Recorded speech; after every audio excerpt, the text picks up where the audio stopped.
Hi guys, welcome to my channel. My name is Valerie. If you're new, thank you for stopping by. If you're not new, thank you for clicking to watch another video.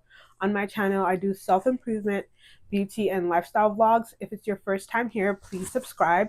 And if it's not your first time here, what's up? Guys, forgive me for not posting last week.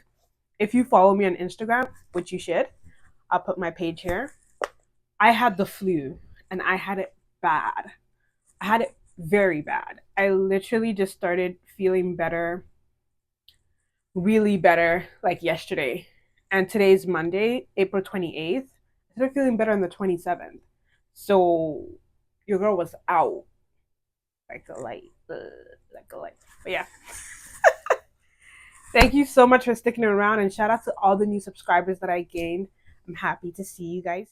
Today's video, we're going to do part 2 of things I wish I knew earlier that would have made my life easier, basically. The first thing I wish I knew earlier is it's okay to keep people from different phases or eras of your life in your current life.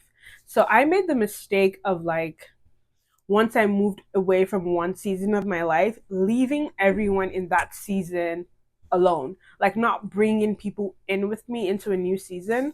So, for example, there was a season of working in retail, and I've worked at Metro, I worked at Zara, I've worked at Aritzia, and like maybe I would have coworkers that were acquaintances, and then I moved into my corporate job and I don't follow these people on Instagram. I don't follow most of them on Instagram. Like, I feel so separated from them. It's like, why did I do that? Even with high school as well. I have people that I went to high school with that I don't follow on Instagram. And it's just like, it's okay to have people that were in a different phase of your life in the new phase of your life. They may not be active, but still keep them around. Because, first of all, the world is really small. You never know when you have to vouch for them and they have to vouch for you. And sometimes it's not always the best to be vouched for based on your past self. So if someone was to recommend me for a job and someone I worked with in retail was like, I didn't really talk to them as much, they might say, oh, yeah, I remember I used to work with her in retail 5 or 7 years ago, but I don't know how she is now. Back then, she was good, but this is a corporate job. This is a corporate setting. I don't know how she behaves in a corporate setting. You know what I mean? So it's okay to have people that were in different phases of your life, your high school friends, middle school friends, your retail days, whatever it is. It's okay to have those people around in your present or your current time of life. You never know when you're going to need them. You never know when they're going to need you. And sometimes you just like the connection. You just like knowing that, oh, I've known them for a long time. So, yeah. Number 2, this one, you've heard it a million times. If you're someone who's trying to improve yourself, you've heard this a million times. A lot of people are bad with money. You hear that? Mm-hmm. I still got a runny nose, a stuffy nose. It's not runny, it's stuffy. A lot of people are bad with money. It's a thing, right? It's a thing. Um, all the people you see going on shopping sprees, having the latest designers, having the latest trends, are in debt. Not all of them, but most of them. Most of them are. And it's something that is talked about a lot, but I feel like maybe people have a very you only live once kind of mentality, and of course, social media trying to put up a front.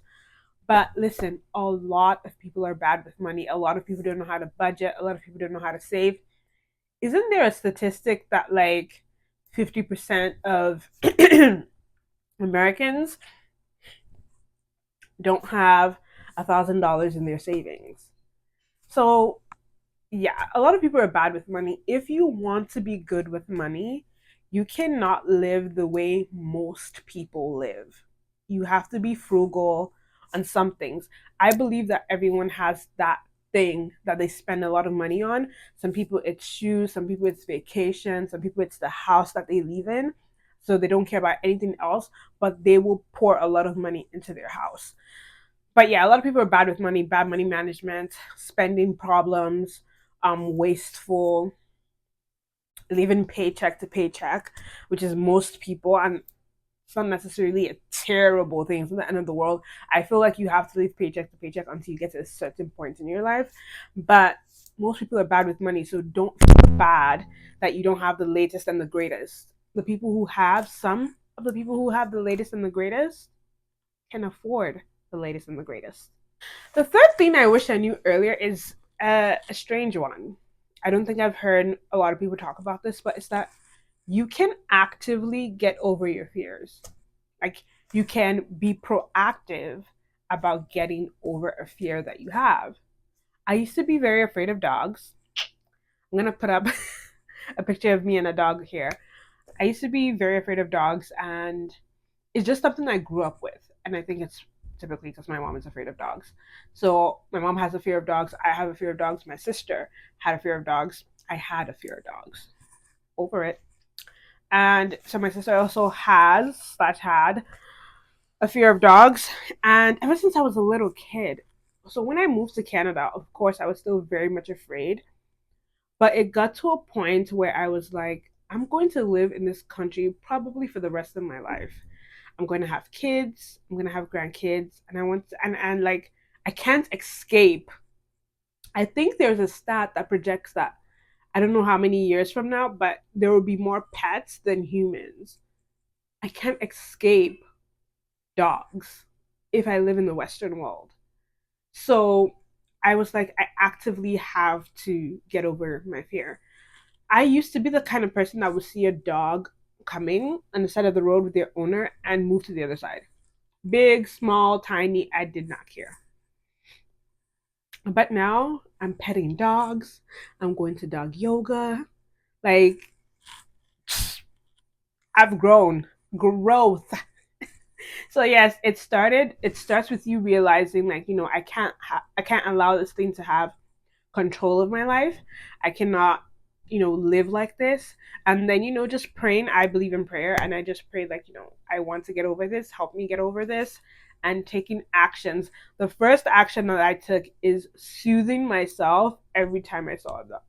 Every time I saw a dog, I would just soothe myself internally, kind of just speak to myself, calm my breathing, blah blah blah, and then graduated by going to puppy yoga, being surrounded by dogs, carrying a dog, petting the dog, things like that.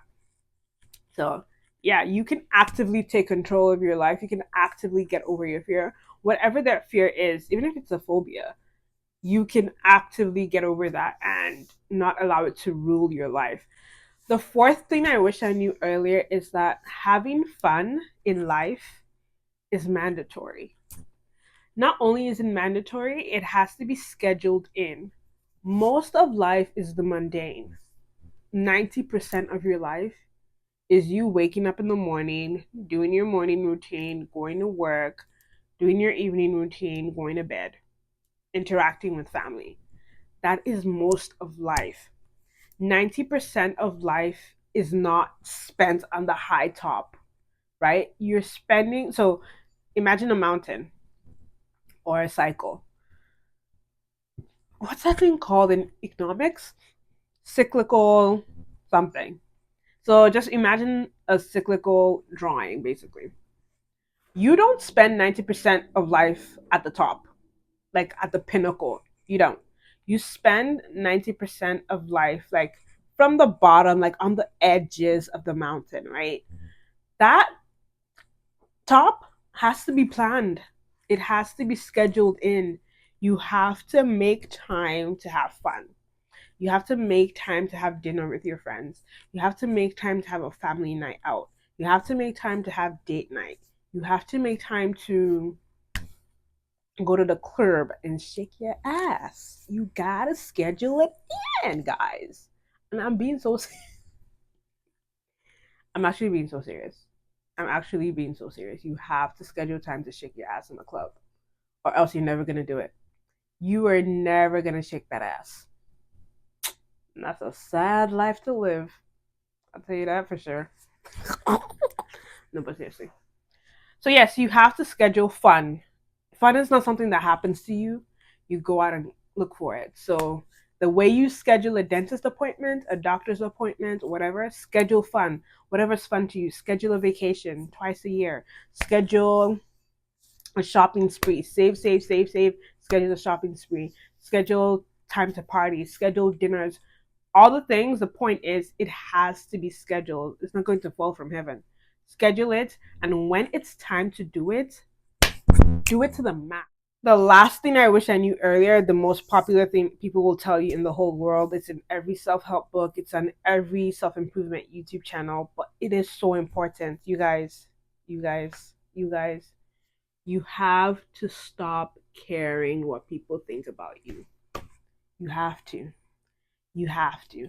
I've been there. Like, I have literally been the person that cared. Like, if I do this, what are the people at church gonna say? What are people at school gonna say? What are the friends that saw me growing up? What are they gonna say? They don't give a about you. Like, literally, when you do something, people are gonna think about it for like max 1 minute. 1 minute max, because you're not that important to their life. You are the side character in every other person's story. Your siblings don't care about you more than they care about themselves. They care about their life. So after 1 minute, no one's caring about what you're doing. So stop caring what people think and do what you want to do and what you're supposed to do, because nobody cares. Caring what people think keeps you trapped. It keeps you sad and depressed, and it stops you from living in purpose. So if you know you're supposed to be in front of a camera, but you're so scared about what are people going to think about me, no one I know does this, or you are friends with a girl who laughs at people that are in front of a camera and you're shy, like, okay, if I start being in front of a camera, she's going to laugh at me. Yes, she will, but so what? You're walking in purpose if this is what you're supposed to do. And then you're probably going to make money off that too, doing what you love. So stop caring and just do it. If you're like me, like the good church girl that, like, I don't want anyone to say anything bad about. Once you wear your mini skirts, once you wear your ultra mini skirt 3 times, they won't care again. What can they say? What can the righteous do? Nothing. So do what you need to do what you want to do. Those are all the points that I have. I hope you enjoyed this video. If you did, please be sure to like, comment, share, and subscribe.